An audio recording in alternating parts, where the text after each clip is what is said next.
Welcome to the debate. Today, we're diving into maybe the most complex quarterback evaluation in football. Josh Allen of the Buffalo Bills. Absolutely. You see the undeniable brilliance. The highlights are incredible. But then there's this constant shadow, right? The turnovers. Exactly. And that really frames our question. Is his high-risk, aggressive style something that fundamentally holds the Bills back?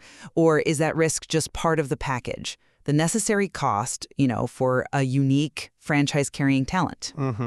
My position is that Allen represents something new, an elite archetype, where the massive positive impact he brings just overwhelmingly outweighs those mistakes. He's the kind of player you build around in today's NFL. And I see it differently. I think while the highlights are, spectacular, the volume of turnovers isn't just noise. It's a systematic problem, a statistical liability that I believe keeps him from being consistently championship level. Is he truly elite, or does that variance cap his team's ceiling? Okay, well, let's start with his credentials, because I think that's crucial context. We have to talk about his transformation. Coming into the league, the mechanics are rough. That completion percentage was, frankly, terrible. 52.8% as a rookie. Right, that was the big knock on him. But by 2020, he jumps to 69.2%. That's a 17-point improvement. Historically, that just doesn't happen. It really challenges that old scouting idea that accuracy is, something you just can't coach. It shows incredible work ethic, technical refinement. It's remarkable. Okay, that dedication to improve is clear, no doubt. But the debate isn't really about the past improvement. It's about right now. Sustained high-level play, especially how he operates outside the design structure. Well, that leads right into his dynamism, doesn't it? The dual threat ability. That's what causes nightmares for defenses. We're talking over 4,300 rushing yards, 68 rushing touchdowns, including tying the QB record with 15 rushing scores in 2023.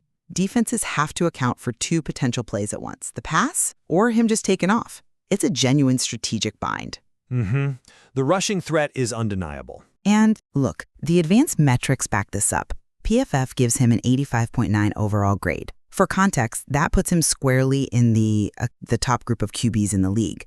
But maybe more compelling, since 2020, he has produced the most elite-graded games of any quarterback.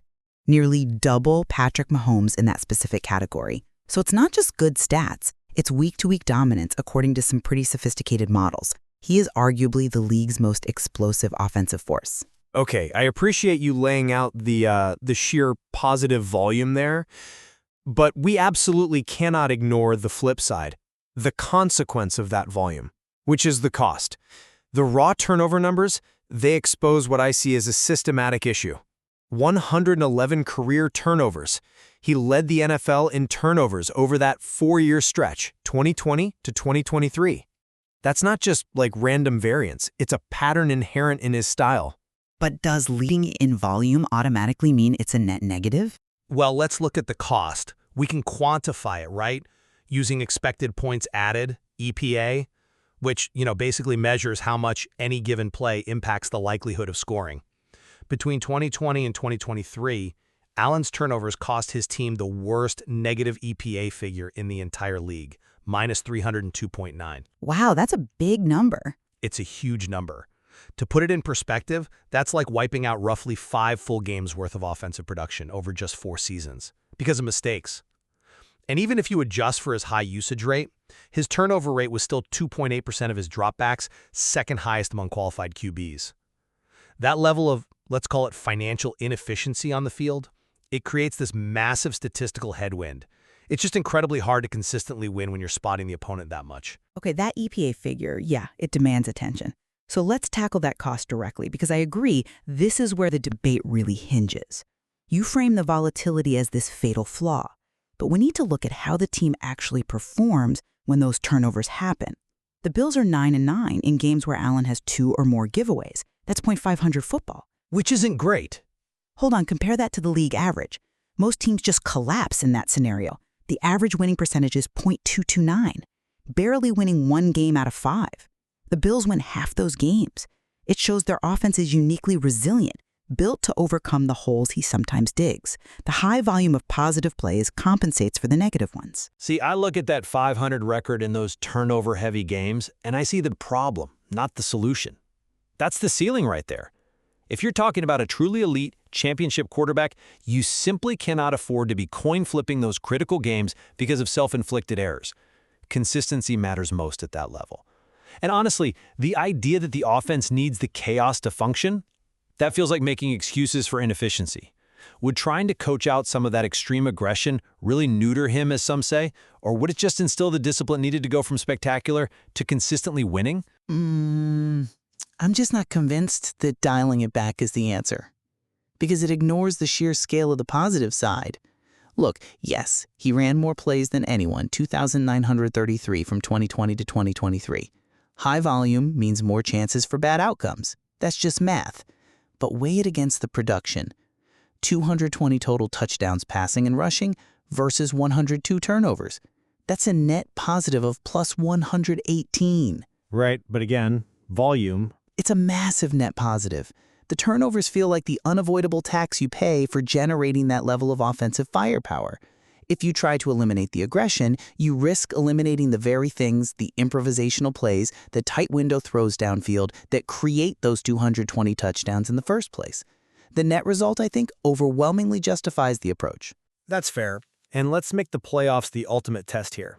Because if that regular season volatility is truly a systemic flaw, it should show up, maybe even get worse, under the highest pressure. But the data, well, it shows the exact opposite. Okay. Look at his individual postseason numbers. His playoff passer rating is 101.7. That's significantly better than his regular season mark of 93.9. And here's the crucial part. His turnover rate in the playoffs? It gets cut in half, down to 1.3%.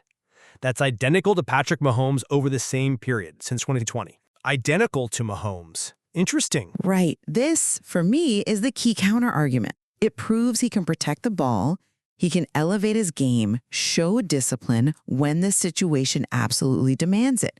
And add to that, since 2020, he's ranked second in the NFL in EPA per dropback when trailing in the final 5 minutes. He's clutch. I have to acknowledge that statistical jump in January is probably the strongest point in your favor. But, okay, the ultimate measure for an elite QB, fairly or unfairly, often comes down to winning championships. 4 of his 6 playoff losses are against the Chiefs dynasty. So, if his individual performance is, as you say, historically great in the playoffs, why the losses? Why the consistent exits? That's what fuels those comparisons to guys like Tony Romo. Great regular season, can't get over the hump. Okay, but with respect, that Romo comparison really doesn't hold water when you look closely. Romo's performance typically declined in the playoffs. Allen's clearly elevates. We have to analyze those 4 specific losses to Kansas City. In those games, Allen's combined passer rating was 100.2. He threw 9 touchdowns to only 1 interception. He wasn't the problem. So where was the problem then? Analysis from places like Sharp Football shows Allen ranks #1 in EPA per play in his own team's playoff losses since 2020. Statistically, he's the best performing quarterback in the league when his team loses in the playoffs. Think about that. Okay, so if the quarterback is playing at that kind of historic level, why did they lose? Because the failure isn't individual, it's organizational. It's the team around him in those moments. In those 4 crucial playoff games against the Chiefs, the Bills' defense gave up an average of 34.7 points per game. That's the issue. No quarterback, I don't care who it is, can consistently win shootouts like that against a team like the Chiefs when the defense isn't holding up its end. The playoff paradox isn't an Allen issue, it's a team issue masked by everyone focusing on his regular season turnover numbers. But we keep circling back to the source of those regular season numbers, which, set the stage for these playoff matchups. He led the league in turnovers for 4 years. He keeps company statistically with Brett Favre leading in both total TDs and total giveaways over the same span. That gunslinger mentality, being willing to try throws others won't, it inherently accepts these huge, costly mistakes. So I have to return to my core question. Should a truly elite quarterback ever lead the league in turnovers over a 4-year period? Doesn't that suggest a fundamental lack of precision that defines his play style? It's a compelling frame, linking him to Favre. But maybe Allen isn't just Favre 2.0. Maybe he's a new, evolved archetype. The Favre comparison works for the mentality, the aggression, sure, but it's incomplete. Allen brings together traits from multiple legends.